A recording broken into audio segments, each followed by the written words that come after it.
ચૈતર વસાવા કેસમાં રોજ એક નવી અપડેટ આવે છે। આમ આદમી પાર્ટી પોતાના રીતના લડી રહ્યા છે। કોર્ટમાં હાઈકોર્ટમાં પણ એડવોકેટ પોતાની રીતના લડી રહ્યા છે। હવે એ જેલ મુક્ત ક્યારે થાય છે જોવાનું છે।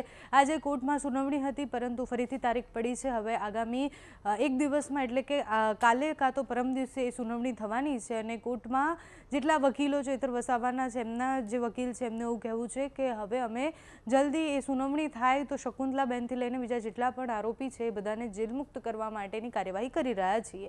આ બધાની વચ્ચે આમ આદમી પાર્ટીએ ચૈતર વસાવા માટે સમર્થન કેટલા લોકો ચૈતર વસાવાને સમર્થન કરે છે એના માટે એક ફોર્મ બનાવ્યું છે જેમાં એમાં હસ્તાક્ષર કરવાના છે અને એના અભિયાનનું નામ પણ હસ્તાક્ષર અભિયાન રાખવામાં આવ્યું છે।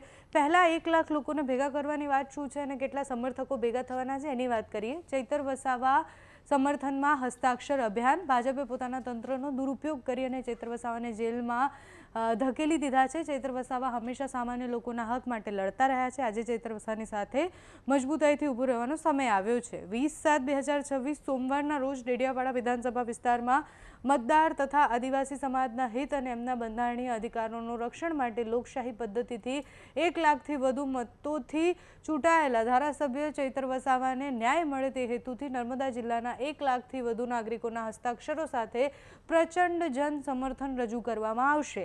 ઉપરોક્ત દિવસે ચૈતર વસાવાના સમર્થનમાં એક જાહેર સભાનું પણ આયોજન કરવામાં આવશે જેમાં ચૈતર વસાવાની પત્ની વર્ષા વસાવા, આમ આદમી પાર્ટીના પ્રદેશ અધ્યક્ષ ઈશુદાન ગઢવી, વિસાવદરના ધારાસભ્ય ગોપાલ ઇટાલિયા પણ હાજર રહેવાના છે। આવેદનપત્ર એ મહામહિમ રાષ્ટ્રપતિશ્રીને, માનનીય ગુજરાતના રાજ્યપાલશ્રીને તથા ગુજરાતના માનનીય મુખ્યમંત્રીને પણ સંબોધીને નર્મદા જિલ્લાના જિલ્લા કલેક્ટરને સુપ્રત કરવામાં આવશે। એટલે એક સાથે બધાના હસ્તાક્ષરવાળું જે લેટર જે છે, જે આવેદનપત્ર છે એ કલેક્ટરને આપવાનું છે। 20 તારીખ છે જાહેર સભા થવાની છે। 1 લાખથી વધુ લોકો ભેગા થાય અને જેલમાં નાખવામાં આવે એના કારણો જે છે એ કારણો લખ્યા છે। એટલે ચૈતર વસાવા જે વાત માટે લડ્યા છે। રેલીનો માર્ગ છે એ નંદભીલ રાજાની પ્રતિમા પાસે બસ સ્ટેન્ડ પાસેથી કલેક્ટર ઓફિસ સુધી 20 તારીખે સવારે 11 વાગ્યાથી આ રેલી અને કાર્યક્રમ શરૂ થવાનો છે જેમાં આમ આદમી પાર્ટીના નેતા અને આદિવાસી લોકો ભેગા થાય એવી સંભાવનાઓ છે। 1 લાખ લોકોનો આંકડો આપેલો છે।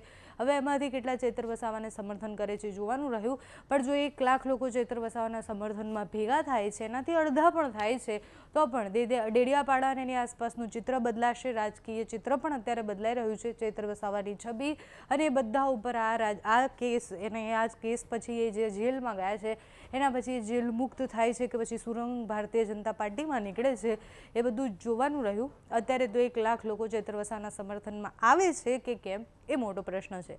તમારું આ વિષય પર શું માનવું છે અમને કમેન્ટ્સમાં જણાવજો। અત્યારે આ વિડીયોમાં બસ આટલું જ। જો તમે અમને યુટ્યુબ પર જોઈ રહ્યા હોય તો સબસ્ક્રાઈબ કરજો, ફેસબુક પર જોઈ રહ્યા હોય તો ફોલો કરજો, અમારા વિડીયોને લાઈક અને શેર કરજો।